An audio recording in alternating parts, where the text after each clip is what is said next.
We're covering 6 real tests that believers face. And we're looking at the story of Daniel.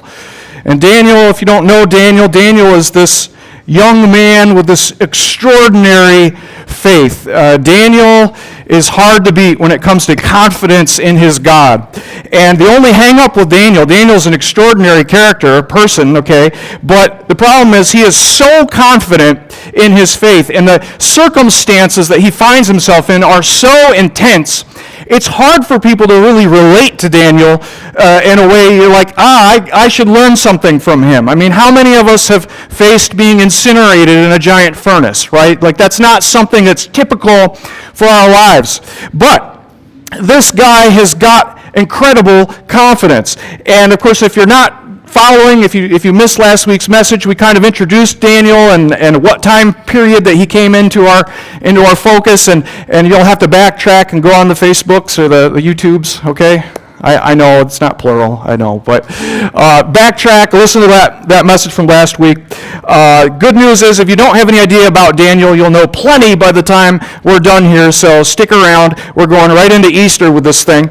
And when I'm done, the hope is you'll realize a couple of things. Number one, although the trials that you may face don't necessarily have the same intensity that Daniel faced, you may face very similar kinds of trials in various forms. In fact, that's why we're doing this. And my hope is that you hang in there for the good part. That's my hope, friends, is that no matter what type of trial, if you're facing one of these, that you will hang in there for the good part, because there is a good part. Hard as that may be to see right now. Today, let's look at this test. The test of being boxed in. Everybody at some point encounters a situation where you are cornered, where you are getting squeezed, and it really seems like there are no good options. It may be something that you did, it may be a doorway that you stepped through, you couldn't see what it would lead to, but now you're here, and now you're just stuck, and it's either A or B or it's C, and they're all just bad, right? It may be nothing you did. It may be you don't deserve what you're into now, but now you're here. And it may be other people's choices. They didn't consult you. They just said, this is how it's going to be. Maybe some power, someplace, some up and up decided, this is how this is going to play out. And whoever is in the way, well, they'll just have to get over it. And now it's facing you, and you have really no good options. Sometimes that happens. It might not even be a person. It might just be things, right? Somebody gets real sick, or a business closes, or an upset somehow happens, right? You can't stop it, and it only looks bad. What do you think, and what do you do? What do you think when that happens? And what do you do when it looks like you can't do anything? That's why we're looking at Daniel this morning. Daniel faces a situation like I've just spoken of, like most people have never imagined, right? And of course, Daniel is a servant of this foreign king. He's been kidnapped and taken away and messed with, and his whole life has been upset. And here he is serving this king, and we're told that in the 2nd year of his reign, King Nebuchadnezzar, what a name, had dreams. His mind was troubled, and he could not sleep. So the king summoned the magicians, enchanters, sorcerers, and astrologers to tell him what he had dreamed.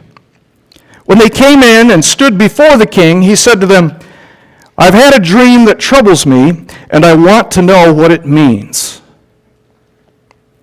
Of course, they respond like you'd expect, O king, live forever. Tell your servants the dream, and we will interpret it. And he says, this is what I've firmly decided. If you do not tell me what my dream was and interpret it, I will have you cut into pieces and your houses turned into piles of rubble. But if you tell me the dream and explain it, you will receive from me gifts and rewards and great honor. So tell me the dream and interpret it for me.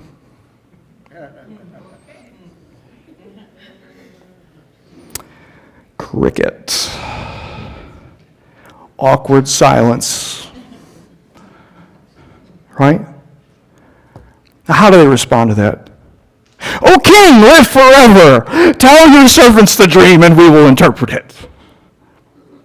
That's their response. But alas, his reply is this.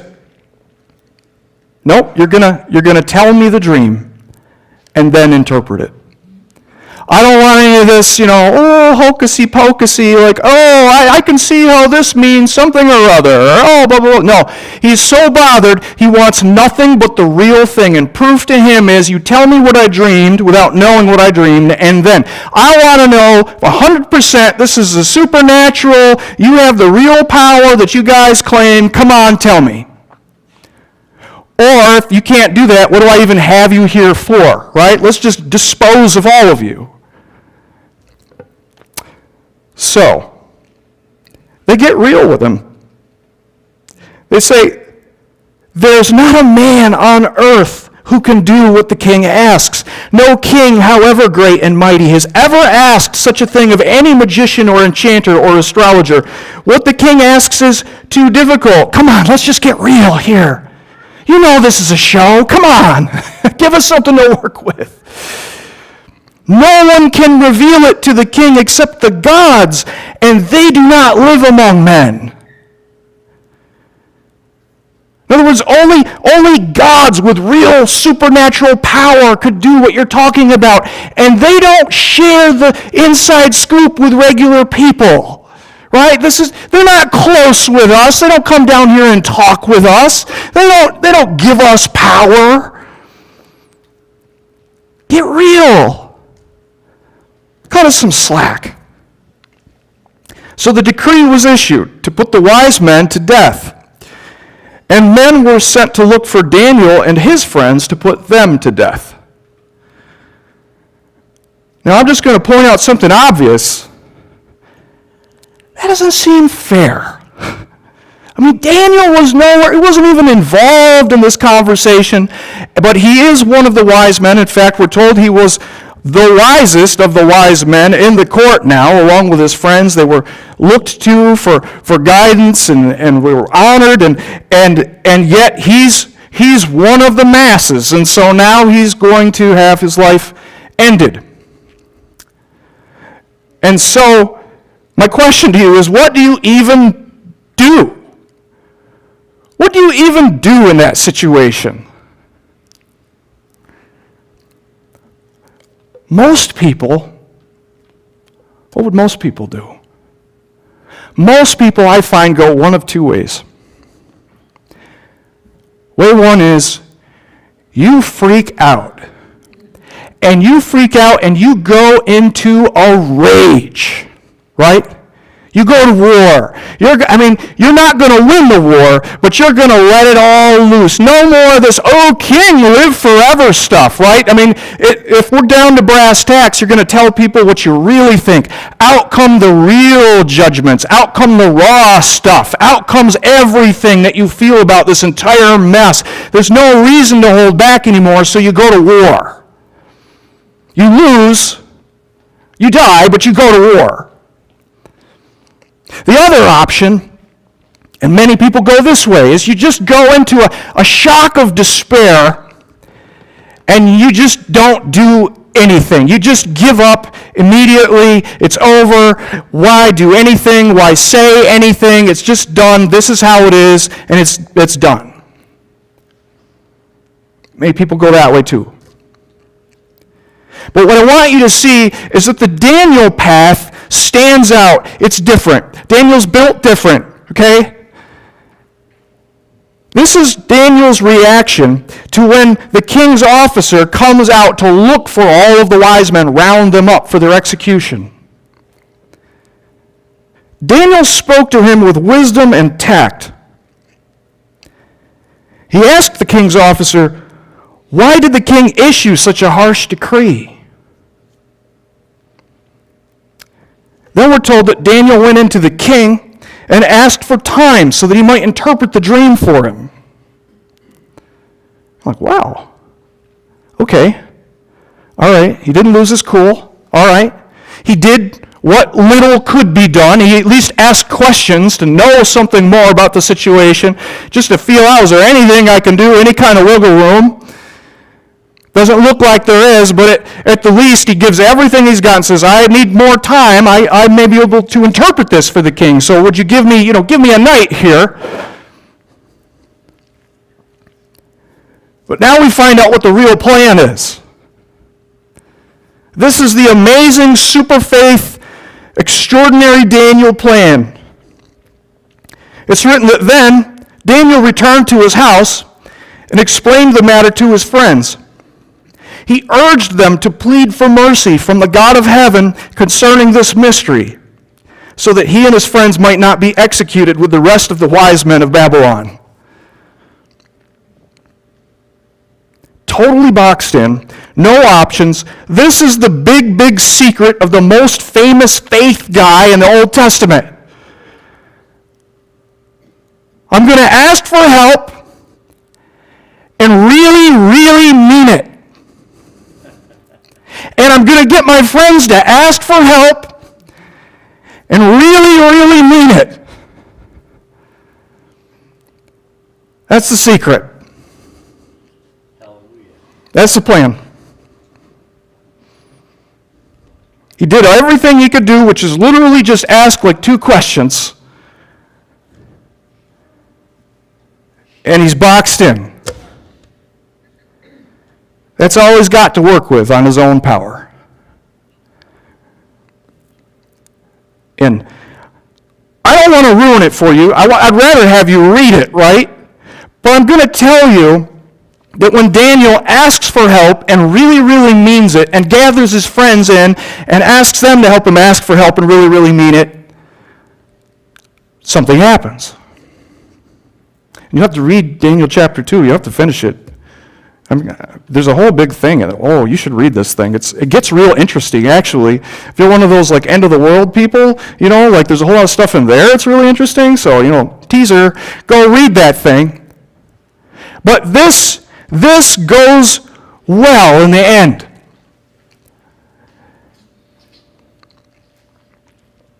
Now, why am I bringing it to you? Because if you have even a glimmer of faith in God, that's important to hang on to in that moment. Because you have options. Believe it or not, you have no options, and yet you do have options. You can go the way that everybody else typically goes. You can go into your rage. You can bring out the blame. You can bring out the judgments. Right? You can tell everybody what you think about them and what they should have done, what they shouldn't have done, and go after them hard and lash and do all that stuff. You can go into a deep, deep, deep depression. You can go into a shock, and you can just, it's all terrible. Everything's terrible. What's the point of anything? But there is this other option. It's to humble yourself. May take quite a bit of humbling. And to go to the God of heaven concerning your mystery and plead for mercy. See, some of you have got a mystery. I don't know. Maybe you're sitting here and you're like, I don't really have any mysteries. I'm fine. Maybe you are now. Doesn't mean you never will have. Doesn't mean that you don't know somebody right now who's got a mystery of being boxed in. They don't know which way to turn. I'm telling you, it could just be that you're here on behalf of a Daniel of sorts, right? Somebody you know is boxed in, and here you are, and you've got a little glimmer of faith that you might pray and ask for them on their behalf. Would God give mercy here? Somebody you actually care about, really. But maybe you do have something feeling heavy. Actually, there are a lot of people that feel that way right now for one reason or another. And maybe it's kind of a low-key thing. Maybe it's just like a work thing. Somebody told you, this is going to be your job now, and there's everything bad about it for you and your family. Spiritually, financially, for your roots, just terrible. Or maybe you've got a family situation. You're just completely cornered. There's no good way through. It's either I'm going to be miserable forever, or this thing's going to happen, and then I'll be miserable forever. Things come about like that, man. They do.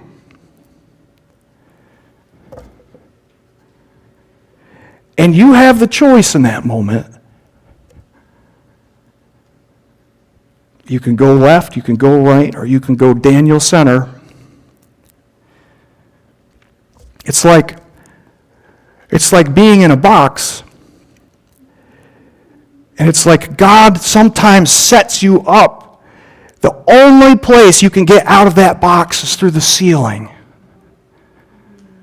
Right? Through the roof. Up. That's it. No other way out. Sometimes God allows us to be cornered so we realize the only true way out is up. That could be your situation. And let me tell you, I am so careful, so incredibly careful about telling people I know why they're going through something. Let me tell you, I have read Job. I have learned a few things by reading Job. I don't go around telling people why they're going through things, unless it's like amazingly obvious, like, well, because you did this and said this, and now this is happening, right? Other than that, I don't go into deep motives of God and saying, God is intending to do this with your life right now, and doing all, like, I'd have to be crazy to do that. I don't know. And honestly, you should be scared of people who believe that they do.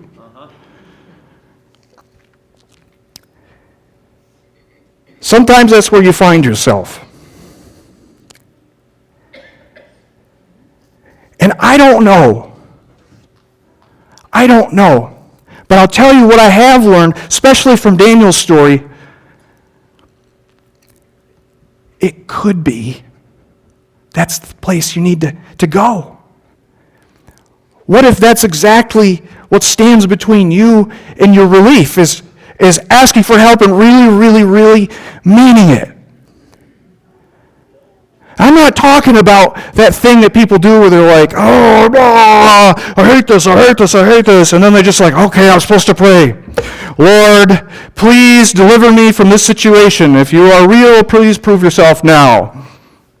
Folded arms, crappy attitude, right? No humility in that. Like, hey, if you're going to do something, show up, then here's your shot right now. You got from now until, 15 minutes. And then my patience is up. Like, that's not what we're talking about here. Right? This is a different kind of humility. This is a humility that says, God, you know this situation. I have no idea what your plans are, but I know if I was going to be delivered from this, then really it's all on you. What you're applying for is real mercy. And the truth is, most people, when they get boxed in, they resist doing what Daniel did. What do you have to lose? Like, if you're boxed in, you got no options. What have you got to lose? Go to God and ask God for help. And mean it. Your pride. That's what you have to lose. That's the expense. He's like, what are you talking about, Pastor? Where did you get your pastoral education from? What are you talking about? What I'm talking about is that when we find ourselves cornered, okay, most people have a way of camouflaging their pride in that moment and not doing what Daniel did. It's not natural to do what Daniel did, right? We have ways of writing him off, right? If God wanted to help, he already would have done it by now. He could see what's happening. I don't need to go and ask, like, come on, like, if he actually cared, right? If he was that kind of God, he wouldn't have let any of this stuff come into play in the first place, right? Am I wrong or am I right? I see nothing out there but darkness. What is going on? Come on, isn't that the truth? There's this little thing, this little hurdle in the way. When you realize you're desperate and you need help and you can't come up with it, what in the world could stop you from asking God? Nothing but your pride. Nothing. You know, well, God's got better things to do than help me. I've heard that. You have heard that. Do you know what that's camouflage for? I got stuff between me and him, and I don't want to have to deal with that. I don't want to feel like I have to deal with that in order to go to him, but it feels silly to go to him when I know that I haven't dealt with it. That's what that is. It's camouflage, right? Most people would prefer a different kind of God. We hate the idea. I mean, I don't hate it in my heart of hearts where I know what's right and true, but the natural part of me hates the idea of mercy. I would prefer a different kind of God, right? I would prefer a kind of God who is sort of like a booster God, right? I can handle most things on my own, but when I go to God and I really, pursue him, he takes my life to like the extended level, right, that I couldn't get to before. It's a booster kind of thing. We like the idea of a supportive God, which I would never say that God isn't supportive. But the idea that the only true power that exists is in the hands of one person, and there is no way through except to go to that one person. There's a war that goes on inside. We don't like it.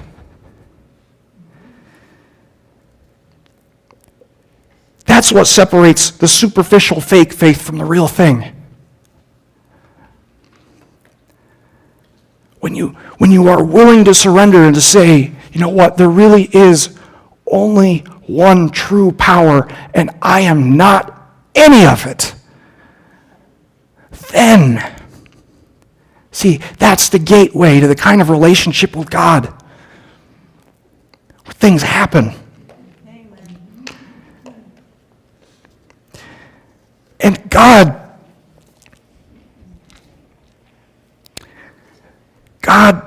does sometimes allow us to get into a situation where there really is only one person who can get glory if this comes out. That does sometimes happen. Maybe you're facing that. And I'm just here to tell you, I don't know exactly why and everything and all that stuff. I don't know. And you want somebody else, you better find somebody else to tell you that. But it's not against God's nature to allow a person to end up in a situation where there's only one way through, and it's him. And nobody else gets to claim anything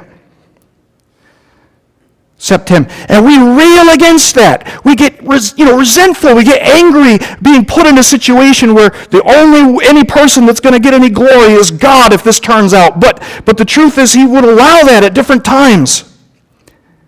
And nobody will get to claim anything except maybe something like this. Wisdom and power are his. He changes times and seasons. He sets up kings and deposes them. He gives wisdom to the wise and knowledge to the discerning. He reveals deep and hidden things. He knows what lies in darkness, and light dwells with him. These are Daniel's words. After he has pleaded for mercy and received the help that he needed.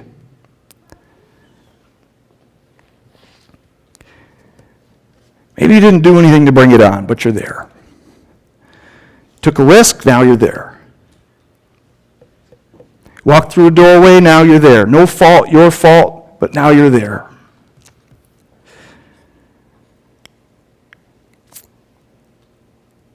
I don't pretend to know if that's a Daniel situation, but my God, what if it is? What if it is? I mean, isn't it worth it then to surrender your pride and drop all the preconceived limitations and prerequisites that we put on God. Well, he's going to have to do this and he's going to have to do that. No, that's not a plea for mercy. Say, God, help. Only you can do anything. Will you help? This morning I'm going to ask our prayer team to come on up. And we're going to pray for you. If you have something that's like this, if you have something that maybe feels like this, you don't even know, is this really the thing? You need some help. If something's been irking you and won't leave you alone for weeks and weeks and months, I would say this would be a good time to apply for help in the situation. Our team's going to come on up. I don't know. I don't know your situation. But you should ask yourself, is this a Daniel situation? On behalf of your friends that you care about, on behalf of your family, could this be a Daniel situation? On behalf of your mom and pop, on behalf of your coworker, on your friend at church that you serve with, and you know things are bad, but you don't know what to do that you could do. Could this be a Daniel situation?